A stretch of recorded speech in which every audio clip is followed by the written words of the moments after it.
everyone. Welcome to another edition of ArtSpeak TV and Radio here on Westfield Community Programming Channel 15 and 89.5 FM WSKB. I'm your host, Mark Auerbach, and our first guest today is Gabriel Levey, who's an actor, Northampton-based at the moment, who is helping people get through the pandemic by making them laugh. Gabe, welcome to ArtSpeak. Hi, thank you very much for having me. Well, first of all, are you originally from the Valley, or did you move here by choice? My family moved here in 1985 from Detroit when I was 2, so I certainly call Northampton home, and moved back last year. When you came back to the area, did you come back here specifically for work job, or did you decide to focus your career here? Well, it all kind of happened by happenstance. I had a big surgery in 2018 in the summer and came back here to recover. And over the course of a few months, it just became clear that this was actually the place I wanted to be, and decided to leave New York for, personal but it was really driven by the surgery recovery. And then as I began to kind of resettle here and look around at the landscape and what I could kind of carve out here for myself, I started getting more and more excited about producing work here and bringing the kind of comedic theater that I've been making and teaching in New York up here to the Valley. Explain comedic theater. Yeah, I don't know why I chose those two words. It's partially they seem to go well together. So, yeah, the word that I try to avoid because it has so many connotations and a lot of them negative for people is clown. And also because there's so many different definitions and images that come up when you say the word clown. And for me, this my first acting training was up at Shakespeare and Company as a young teenager, and that was my first time taking a clown class. And it wasn't makeup or big shoes or anything circus involved. At a certain point there was a red nose that I, slapped on my face, and the kind of, which is sometimes titled or referred to as the smallest mask in the world because it doesn't cover anything. It actually works more like a bullseye, and you see everything that's going on with the performer. And that was where I just got a taste for it. For me, that was the fundamentals of acting and actor training, that level of presence and play and vulnerability and a willingness to not know and just stick your neck out. And you are entirely dependent on the audience. You live and die by the laugh, right? You know it's working because you're going to hear ha ha ha ha ha ha, and when it's not working because of the deafening momentum of silence.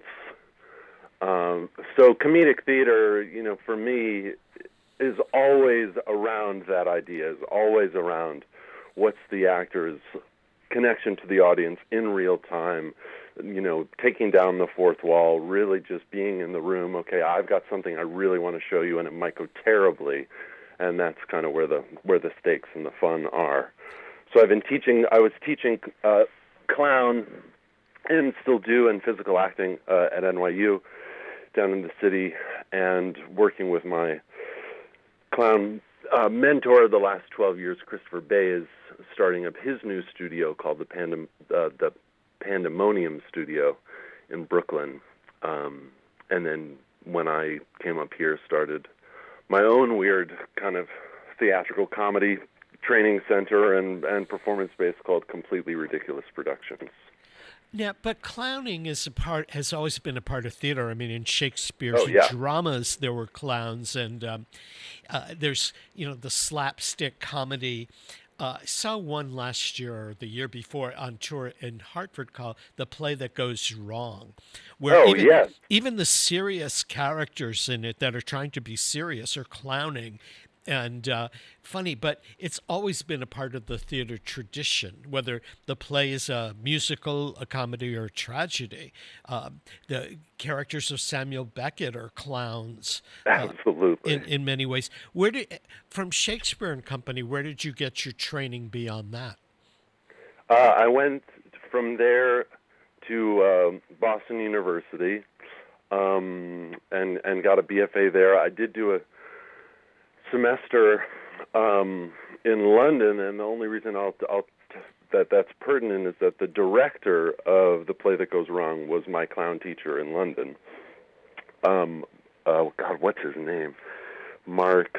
I can't remember his name. I can't remember even who wrote the play that went wrong. Yeah, well, it But was an ensemble. It was an ensemble. Mark Bell. Mark Bell was that's right. was the director and creator, and they've done a bunch of these shows. The Peter Pan that goes wrong, Christmas Carol that goes wrong. You know, they've done a series of those. But anyways, Boston University. Then I was down in New York, working and taking classes for about 4 years before going out to the Yale School of Drama to get my master's in acting. We're both alums of the Yale School of Drama. I was in the administration program. I didn't finish, actually. I left to take a job. Well, there you go. Good reason to leave. No regrets. When I came there, didn't come directly from undergraduate school. I'd been working in theater for all the way through undergrad and then for a period of time. And when I got there, I realized that the type of theater that Yale was doing just wasn't what I wanted to be working in, and I went back to work. But you've become an entrepreneur of sorts in terms of developing teaching programs here and in New York. That's something that Yale never taught any of us. Certainly didn't teach me. Yeah, I mean, I can't remember taking a single course in the administration program that taught me to be a business person. Well, I will say to their credit, they do now have a business management degree that you can get there, and there are some incredible, much more entrepreneurial-minded people coming out now. But yeah, I was certainly not one of them. This is totally new to me, but I kind of feed off of big new ideas. And I've just been flooded with them kind of being back here. There's something about being back in this area just with more space and trees and less sound and my kind of health condition means that I can't take as much stimulus as I used to. So when I moved back up here, suddenly just everything went quiet and there was just room for all of this creativity that started coming out, and so I've just kind of been following my nose and learning as I go. Of okay, what do I need to start a school? What do I need to, produce these shows in these places and blah blah blah blah. And luckily, it's such an amazing community. There have been people who knew me as a kid who I've been able to reach out to and have coffee with, and just learn as I go with the support of many people here. Yeah, I wasn't aware of your work initially until you did, I guess it was last winter or maybe the last fall, you did an improvisational theater piece that was performed. And people said to me, you really need to see what this guy is doing. And I think you were... I can't remember the name of the title, but okay. you really rose to prominence in the area with this laughing club. And I was driving and heard Jill Kaufman's interview with you and feature on New England Public Radio. And I thought, you're really doing something innovative. And with this pandemic going on, which is changing people's day-to-day activities, you're offering them something that they can't get anywhere else. How did you come up with the idea, and how is it working? Well, in all fairness, I did not come up with the idea. So two things. The first is my mentor, Christopher Bays. And I, as we were opening up this new studio in January, very quickly all of our classes got canceled, with everything else, around the country. And we had to make a big pivot to figure out how do we keep doing this work, this kind of clown-based physical actor training online.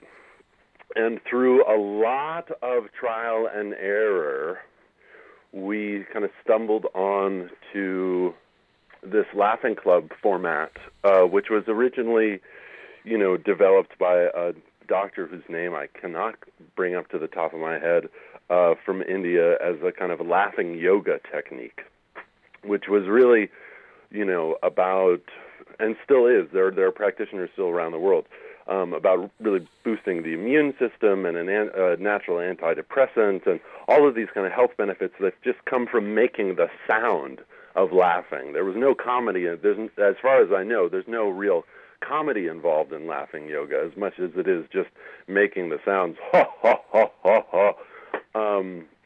And so we kind of took that idea and bastardized the heck out of it and played around and kind of again through trial and error found something that worked. And I got so excited and inspired by the work that he was doing with actors, I was like, why aren't regular people doing this?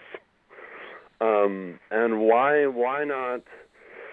Why isn't there access to the guy on the street? And how to kind of bring it here and make a more kind of community-based version of it. I mean, what's been happening with and that studio's, the name is the Pandemonium Studio. At its height, we were working, we had 20 people in the room from all over the world laughing, literally, from Czechoslovakia to Ecuador to Germany. It was wild, and I was really taken with what it means to laugh and how important it is now, and all of the health benefits, sure, but also just the why not, and the way, for me, it's built so much resistance. I'm remembering an important thing I should tell you, because this is actually, I think, really the important piece of my why with doing this, was so I have a brain tumor, and I have simple partial seizures throughout the day, every day. And after a year of chemotherapy, I went and saw a doctor in Boston, and literally the first thing he said to me when I walked into the room was, "You need to smile and laugh more." He said, "Nothing will come from fighting. You have to fall in love with your tumor, make friends with the seizures, this whole thing." And in my mind, I was going, is this my clown teacher? Like, what is going on? Because it's exactly the same stuff we talk about in clown class of, if you solve the problem, it's dead. Then you have nowhere to go, right? If you pin the butterfly, the game's over, right? So how to stay in the game, how to make friends with potential failure and fear, and that to me has been like the kind of through line for the last 10 years of how to make friends with whatever the problem might be, and laughter is one way to begin to find comfort in the discomfort of not having control, which is something that I experience or am reminded of every day, and I think now globally we're all kind of experiencing just the lack of control that any of us actually have.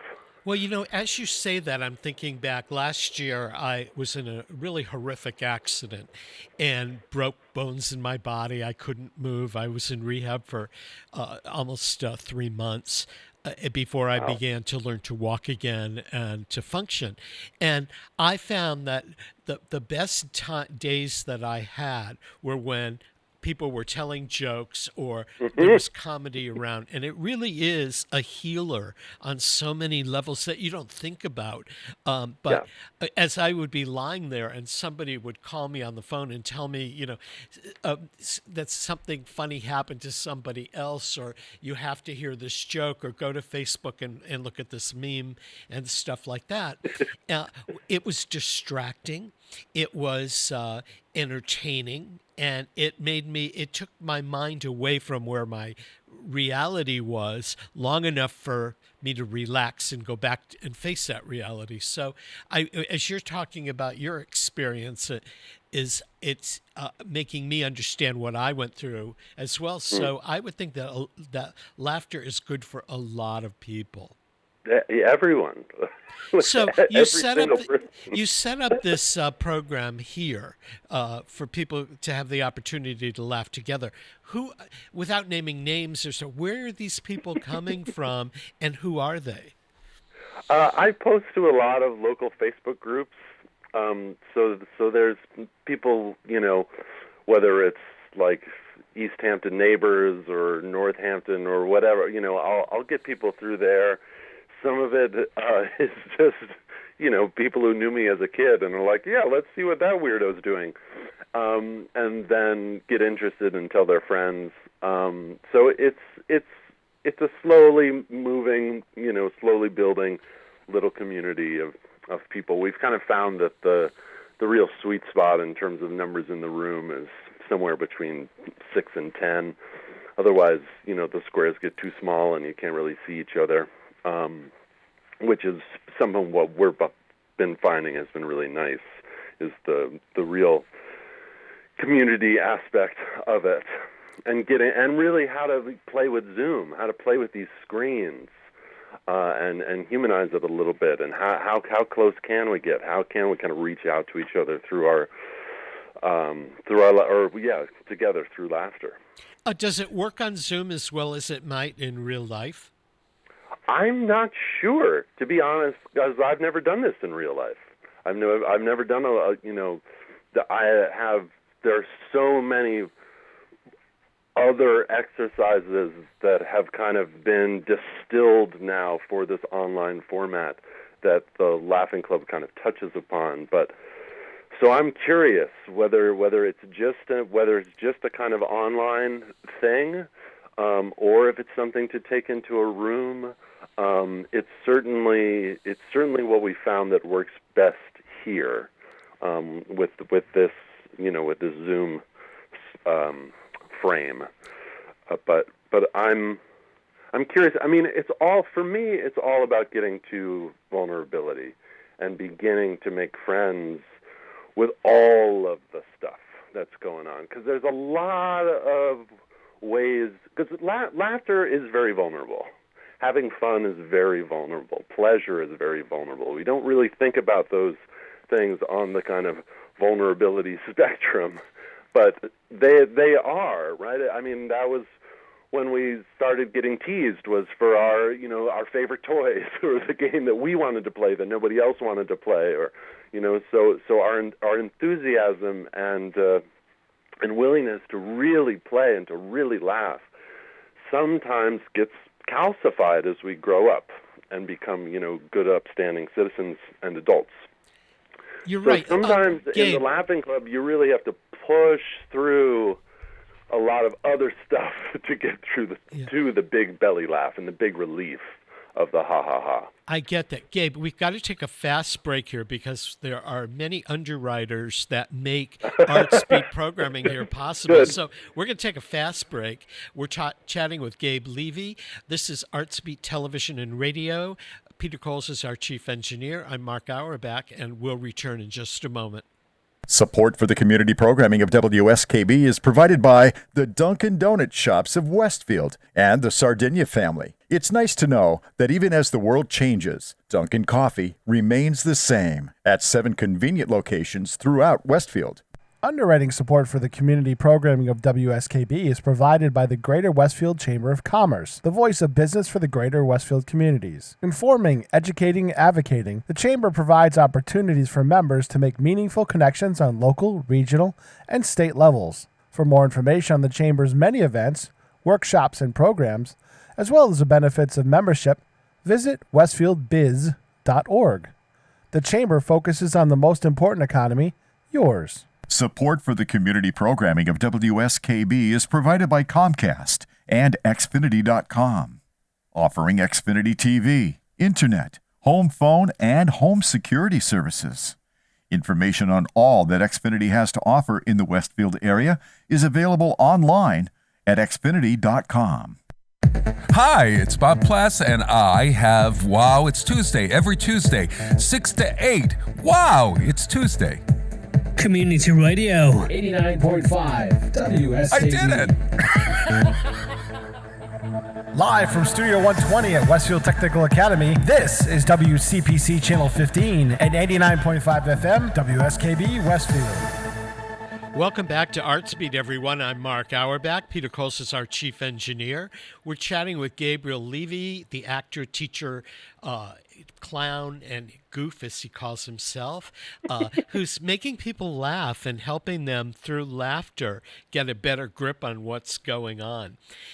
Gabe, so you started this group online. How can people find, if people want to join it or get involved, how do they do that? So my website, completelyridiculousproductions.com, because boy do I love a long title, is it has everything. There's a specific page for the Laughing Club. I think it's just completelyridiculousproductions.com/Laughing Club. And all the information is there. I've been doing it bi-weekly, Saturday afternoons. I think that's going to switch to Sundays because on Monday I'm launching an online summer conservatory through Completely Ridiculous Productions, and have two groups of 12, again, from all over the world, who are tuning into Zoom for a whole series of classes over the next 5 weeks that I've set up. Do you so I'm switching gears a little bit, but... Well, you have to keep it, interesting for you as well as for the people that are involved. That makes sense. Do you think you'll continue these laughing clubs, or do you think that as things begin to open up and people get to go out and socialize more in the months to come, that this kind of activity won't be necessary? For my money, it's always necessary, and it's always important, and it's always fun. And again, it's kind of why not have a big laugh, right? Why not have a big cry? Why not have a big, purge some anger and anguish and melancholy? I mean, it's it's not therapy, but there are many therapeutic aspects to it, and I think regardless of us. It'd be super fun to, do it live with people, socially distanced, either outside or inside. It's very possible. But I guess the short answer is no. I don't plan on ending it. My feeling is, as long as there's interest, I want to keep doing it. I get a lot out of it, right? It's super fun, and it's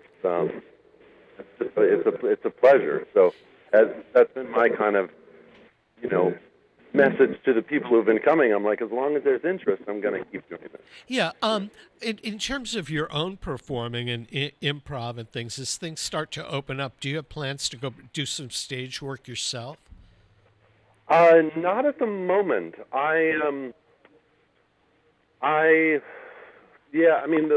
show that you mentioned, and as I said, I love a long title, was called Super Serious and Not at All Funny Stories I Wrote After Brain Surgery. That's something I'd like to come back to. And I had 3 other shows that were kind of lined up to go up at the Northampton Center for the Arts that, we had to cancel. So certainly I want to be back producing stuff. Maybe because it's just performance has kind of been taken off of the table the last 2 months. My incessant, compulsive, creative energy has really just turned towards teaching and towards how to really Once it became clear that via Zoom I could be teaching from anywhere and working with students all over the world, I suddenly got really curious. That kind of continues to blow my mind, and there's an irony to it because I moved back here and decided to create this company locally. As a local company, where I would be working with local actors and local anybody who wanted to do this work and would come and see the work. And suddenly, I'm here in my parents' attic, working with people in Prague and in Argentina and California, Idaho, Ohio. It's so the whole thing's kind of turned on its head with the rest of the world. So, short answer, I don't know. Yeah, it's interesting. I mean, I think of the area that I cover, arts-wise, as being kind of in the local realm. But a lot of the stuff that I'm watching during the pandemic as people are turning to Zoom, like they'll have a reunion of a Broadway musical and the original cast, and there might be 30 people. They are all over the world coming together on Zoom, and it's here in our own backyard where it's originating kind of thing. And the boundaries seem to drop. So, the fact that we're all creating art here in Western Massachusetts, the participants are not only from here, but there are other people that are checking in.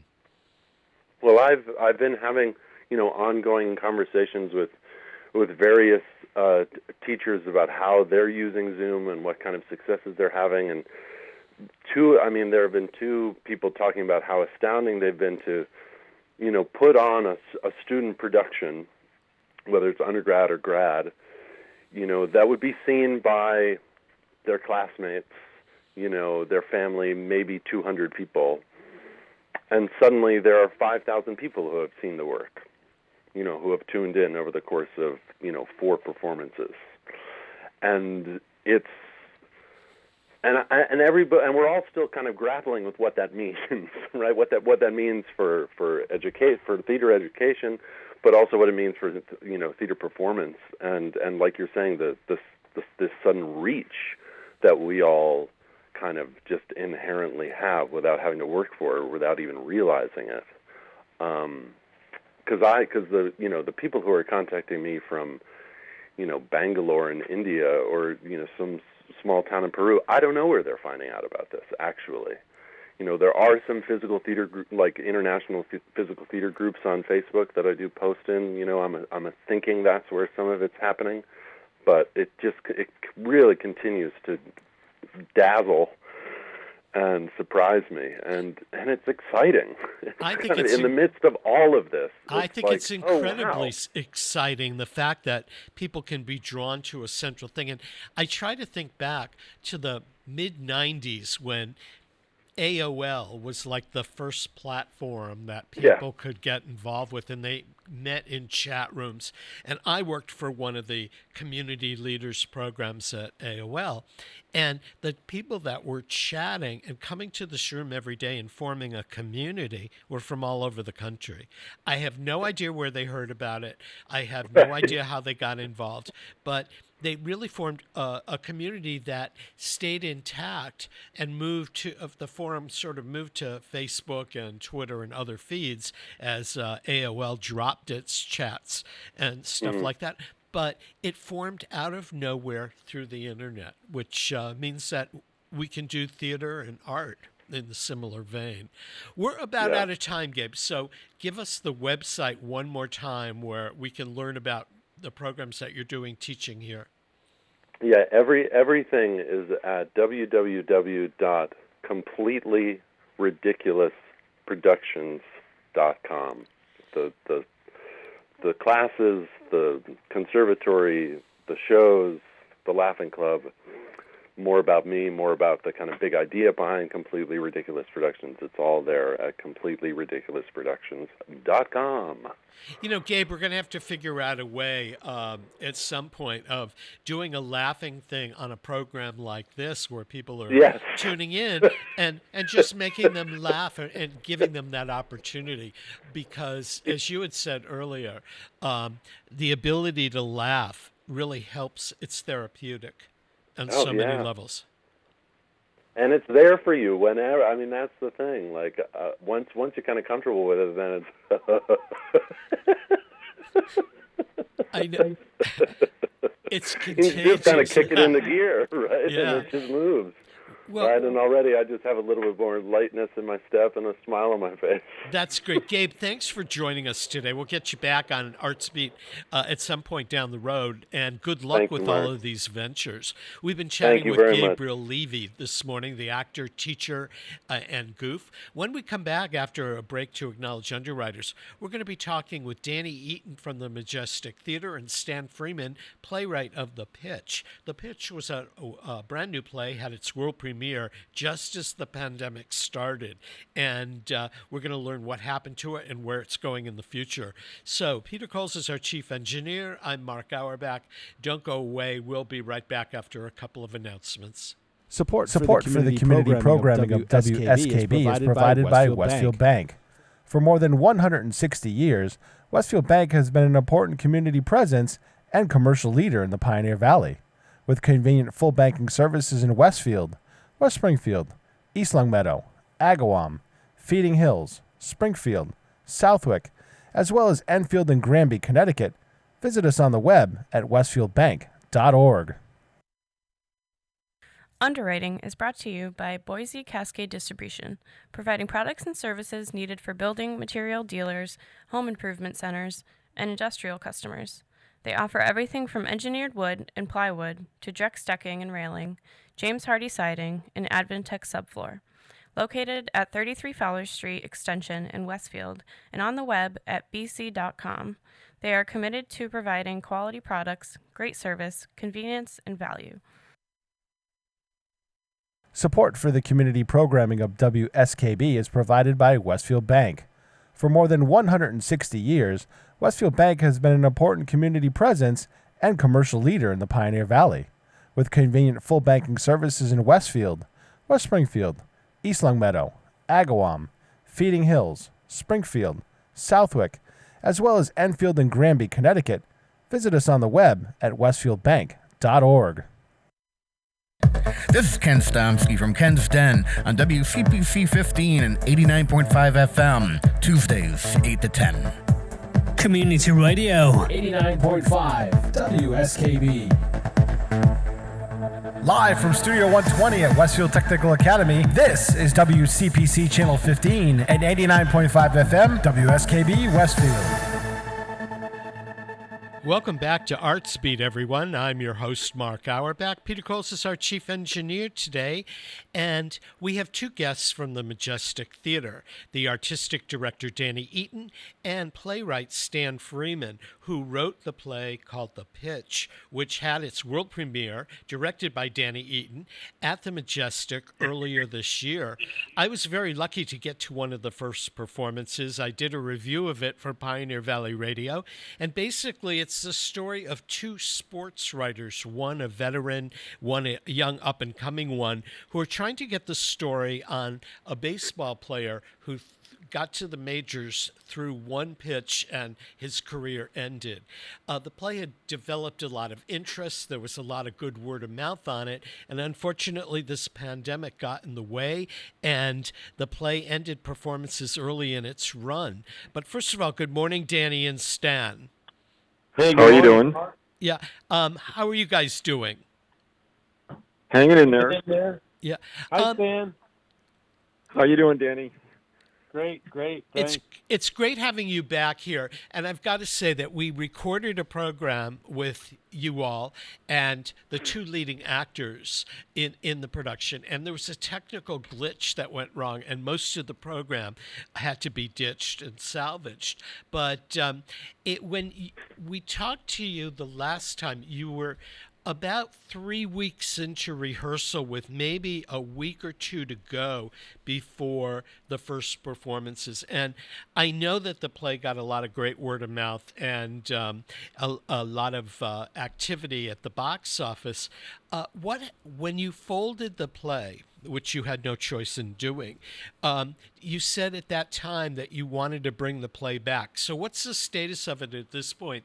Do you think you'll be able to reopen in the fall and bring the play back, or will you have to wait longer than that? It'll be a little bit longer than that. We actually have developed a reopening plan, and that will take us to January 9th, which is sort of the official reopening date.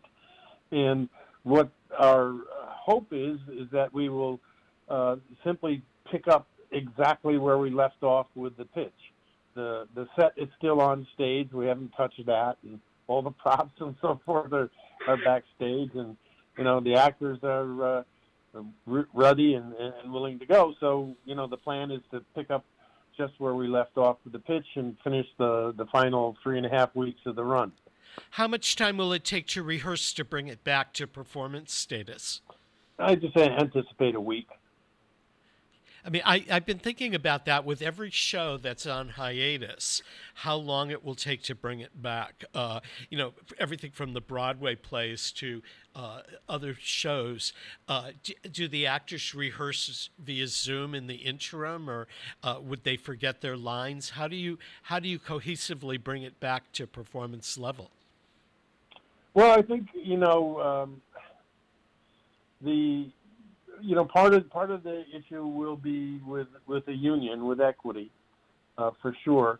I mean, actually, equity has control over all of this because they're doing their due diligence as a union, and they will not allow any of their members to go back to work under any circumstance until they say, okay, it's good to go back to work. So the January 9th date is something that we've planned, but, that depending upon equity, that may not hold, or they may say, theaters can open up in December. Don't know. But in terms of the rehearsal, as we get closer to that January 9th date and we have sort of a clearer picture of what the union is going to do, I'll get back in touch with the cast, and we'll see what we need to do to get it back up on its feet. But I think it'll be pretty straightforward. Do you hope to bring the same cast back, or would you have to recast it? No, the same cast. And they're all anxious to finish out the run. I can imagine. Stan, when you finally saw your play on stage, directed and performed, first of all, how many times did you see it before the show had to close? Well, I think it ran 14 or 15 times. I think I saw 4 or 5 of them. And, so 4 or 5 I saw, including the opening night. As a playwright, what was it like seeing your work done on stage? Because this was a world premiere. Did it play out the way you thought it would? Did it exceed your expectations? Were you surprised by any of it? Well, exceeded my expectations. Well, I'll just tell you about the opening night. First, I went to a number of the rehearsals beforehand, and opening night, you're interested in the play going well and all the actors getting their lines right and the drama's good and things. But you're also very attuned. I was much more attuned than I thought I would be on the audience reaction, and we got laughs and things that I didn't really think would get laughs, and and the climactic scene, there was actually a gasp in the audience, and so it was very thrilling. I spent 30 years as a newspaper reporter, and generally you come in, you write your story, you pick up the paper the next door, you see the story in the paper, and you don't have very much contact with the readers.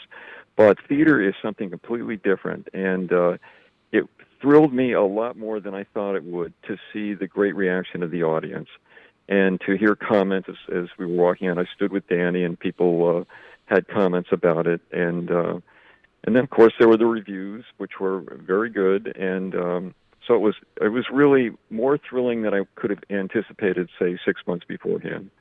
Yeah, I one of the things I have to tell you is, I mean, having talked with both of you and the actors beforehand and then seeing it, I did not realize that it was a thriller and had a surprise ending.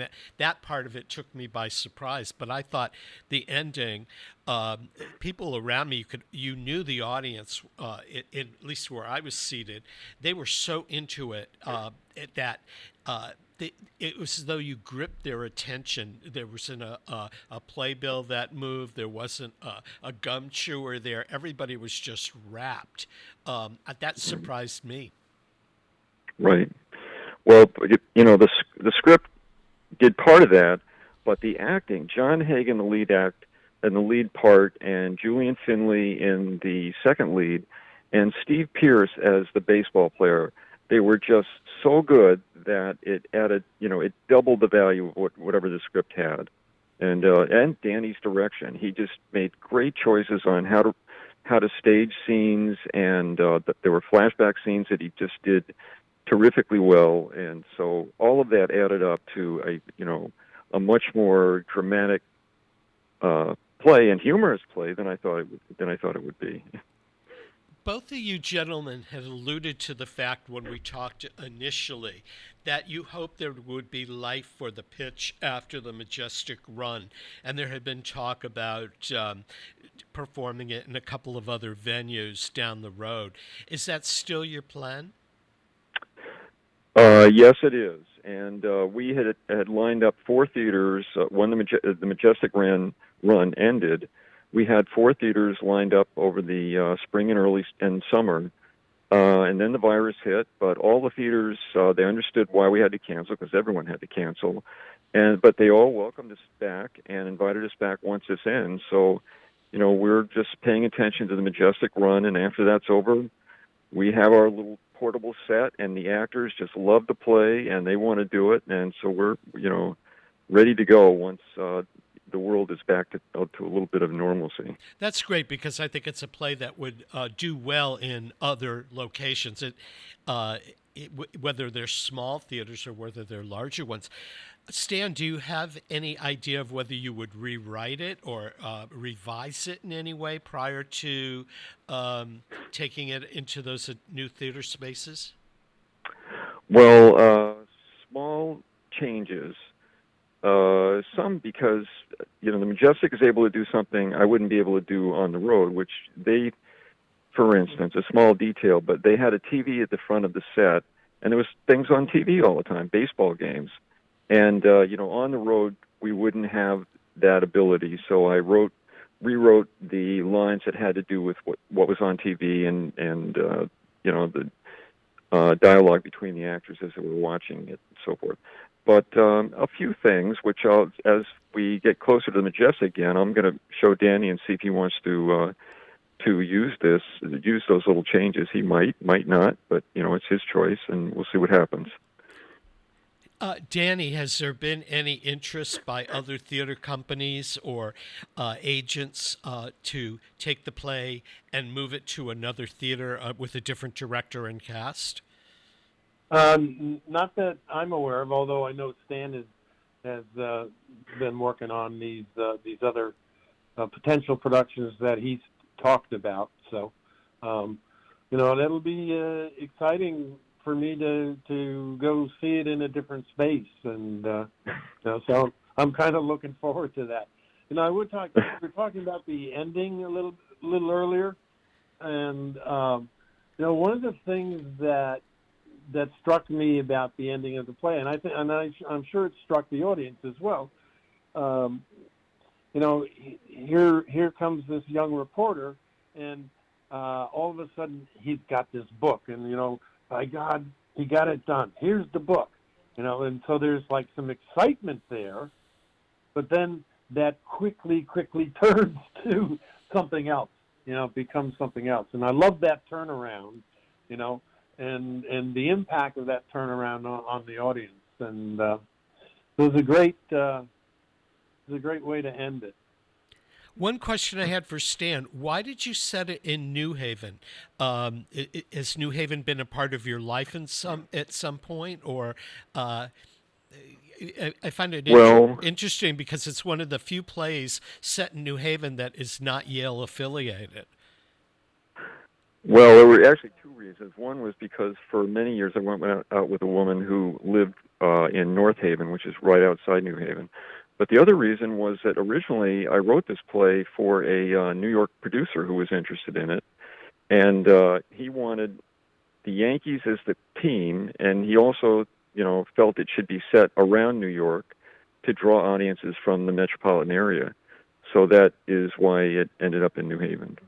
I didn't know whether in your career you had lived there or gone to school there. There was some particular thing about it. In terms of when you bring it back to the stage, Stan, you said you might tweak a few things. Danny, what about the direction? Do you think you'll tweak a little of that, or are you going to try to restage it as it was? No, I think we'd pretty much restage it as it was. Now, that would depend on what Stan's new writing is, and does it have something to do? Well, I'd run it by I'd run it by you first. Believe me, you make great choices. Stan, since there's that one character who has 4 lines in the play. Yeah, Freddie. Brought our production assistant out and put her in the cast for that, and so I think that was a writing thing. Stan, as well as the casting thing. How can you cast an actor 4 lines? Right. Stan, as you have had this experience of seeing a play that you wrote get on the stage, are you going to write another play or another work for the theater specifically? And what are you working on now? Well, I did write another play, and friends are reading it, and people like it. But to tell you the truth, the pitch is kind of unique. It had a lot of things that would appeal to audiences and to theater directors like Danny that I don't think this other play had. And it's about baseball. The lead character is 72. He's a blue-collar kind of guy, but a really good sports reporter. And most audiences that go to theaters are older. And I found as I watched this play with an audience, that they really associated with this character. And I think the fact that it was about baseball, it's very down to earth. And these, it's hard to come up with another plot and another set of characters that would have the same appeal. And I think that's the reason when Danny read it that he liked it, because he sensed those things. Now, there was also the time frame, of the pitch itself, back in the 60s, and our audience connected with that, and it was Yankees, Red Sox, and our audience certainly connected with all of that. And then this great story about the 2 reporters and the sort of battle the 2 of them go through in order to get this book published. Right.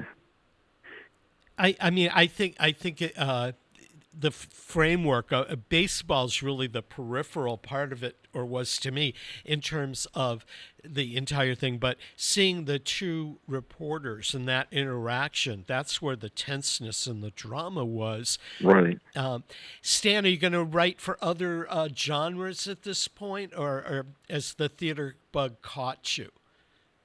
Well, the theater bug caught me because it actually pays. I'm retired. I worked as a newspaper reporter for 30 years. It's not a high-paying job. And it's the theater, if you get something produced, it actually pays pretty well. It's some income in retirement. And then, obviously, the bigger thing is that if an audience likes a play, it's just a very satisfying feeling. Now, if I wrote a play that, got kind of lukewarm reaction from audiences, I would quickly, lose interest in this. But, with the pitch, this can go for many years. The actors love to play. The same actors who were at the Majestic will be doing this tour when we get around to it. So I can really make this like my second career. And even if it's only one play, that's fine with me. Okay. I'm not ambitious at my age.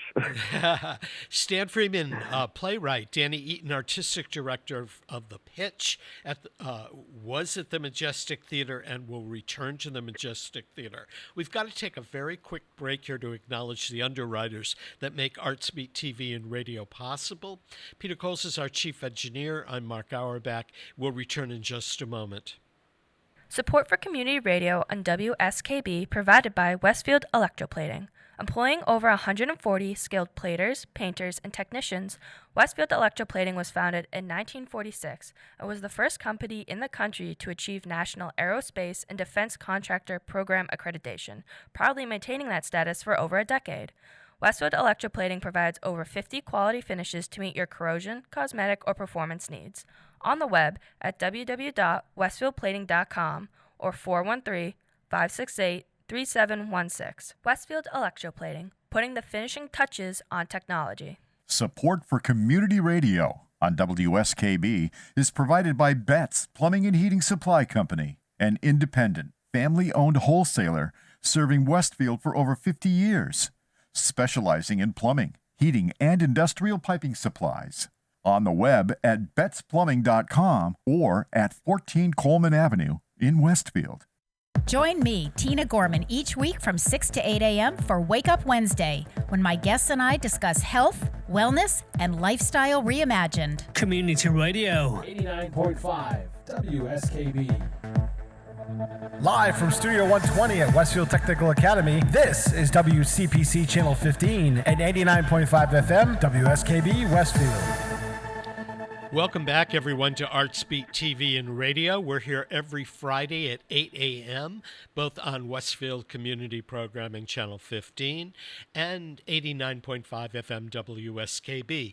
If you missed a portion of today's program or you want to catch up on some of the previous programs, you'll find them on YouTube at WSKB Community Radio's YouTube page. Right now we're chatting with Danny Eaton, the artistic director at the Majestic Theater, and the playwright Stan Freeman, who wrote The Pitch, which had its world premiere earlier this year, right before the pandemic struck. And both gentlemen are going to bring the play back when the Majestic reopens, hopefully in January of 2021. Danny, what are the other plans that you have for plays for the 2021 winter and spring? Yeah, well, basically we're going to, as I said, pick up The Pitch and just kind of, it's just been we consider it having been postponed, and we're just going to pick it up and, relocate it to January, and then do essentially the same thing with our production of 9 to 5, which we were a week away from going into rehearsal with when we had to close down. So those two things will be happening, the Pitch in January and then 9 to 5 in May. And in between, we have plans to do Murder for Two. It's kind of a two-character musical comedy, a really fun piece. And then my own play, Betty and the Patch, which we did a reading of a year or so ago and was, pretty well received. And so those are the four things that'll come up next spring, or next winter, next spring. And then we go into our 25th season that I'm kind of working on planning right now. I know we're going to bring back the Buddy Holly story one more time and open the 25th season with that and go from there. How can people find out more information? Is everything up on the website? Oh, absolutely. Yeah. www.majestictheater.com. And I understand that your box office is currently closed and the theater's shut down, I would assume. How can people reach you if they or ticket holders and stuff like that? If people held tickets to The Pitch, will those tickets be good when the show reopens? Yes, that's kind of the beauty of this, in a sense. The people who are holding on to tickets, you will get to see the pitch on, the exact same night of the week that your original tickets were for, and the exact same seats that your original tickets were for. So, it's literally picking it up and moving it. And other than that, everything will be the same. That's great. Stan, do you think the pitch might work as a film? Would you ever consider running a film adaptation of it? Well, if someone, I actually did write a script for it, and if someone, had the money, wanted to make it into a film, I'd certainly talk to them. But, that's a much more, tricky road to go down, and, the play is really a lot of fun. So, a movie, you hand your script over to someone and they make choices about it. But in the theater, they really respect the script, and it's kind of a more satisfying world than film. So.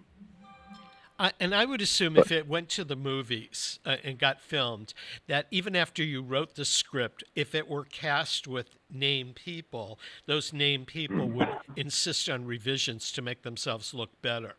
So, well, from what I understand, it's not only actors, but producers, directors, wives of the producers, anyone. The actual scriptwriter is very low on the totem pole, whereas in the theater, the scriptwriter is very high on the totem pole. So that's, a difference, a big difference. One of my friends who saw the performance at the Majestic is also in the media, and said that in many newsrooms and in radio and TV, sports writers are a dying breed because they've been cut, and a lot of the sports reporting is coming from either talk radio or television, cable, and things like that. You profiled two sports writers, one an up-and-coming one and one a veteran one. Do you think that the art of sports writing is gone, or do you think that it's something that's just changed as the medium has changed? It's hard to tell. I would never, obviously, 30 years ago, you would have said newspapers will last forever because they fill a need. And, as the decline in newspapers has happened, I keep waiting for, people to suddenly wake up and say, hey, we want that, newspaper to read. We want sports reporting and so forth. And I'm kind of like mystified about where this is going. But, I personally read a paper every day, and I just can't believe that, 20 years from now when all this maybe settles out a little bit and the economy gets normal again, that the demand for news, local news, national news to read won't take over, and somehow this will find a form that works. Yeah. But sports writing, it's not going to die. No, I don't think so. Have you, because you're a former news writer, has your news consumption changed during this pandemic? Oh, yes. I find that, I'm reading all the time. And, in the past you were doing things you couldn't, read all day long. But, I'm always checking my phone for the latest news developments. I'm sure, we all are. Yeah. We are. If I could toss something in too, I think sports itself has changed. It's become much more of a big business, and those days of the Yankees with Mantle and Maris and the Red Sox with Gretzky, they're long gone. And I think I think somewhat the interest or the passion we had for sports, for professional sports, Tom Brady's moved on to wherever it is he's gone to, and I think sports has just changed, and so the writing, I think, has changed with it. Right. I would agree. I'm not a regular sports reader, but I just noticed that the way it's being reported today, the industry and the business is much different than it was when I saw stories as a kid. Right. Yeah. Yep. Absolutely. Gentlemen, we're out of time, but I want to thank both of you for being here. Danny Eaton, the artistic director of the Majestic Theater in West Springfield. Stan Freeman, the playwright and former newspaper reporter for decades here in Springfield, who wrote The Pitch, which Danny directed, which was the last show at the Majestic prior to its closing during the pandemic. The season will resume in the new year with a revival of The Pitch with its original cast and staging. And gentlemen, I hope that it is a great run in 2021.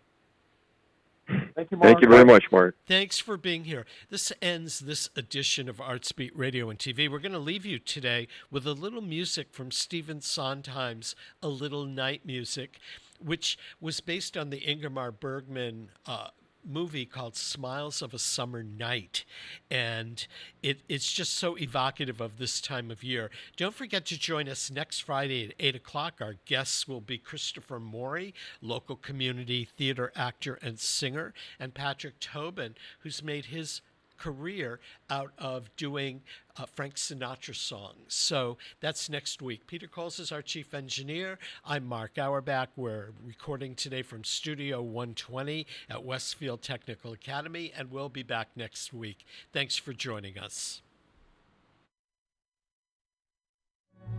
The sun sets low and the vespers ring, and the shadows grow and the crickets sing, and it's... Look, is that the moon? Yes, what a lovely afternoon. Yes.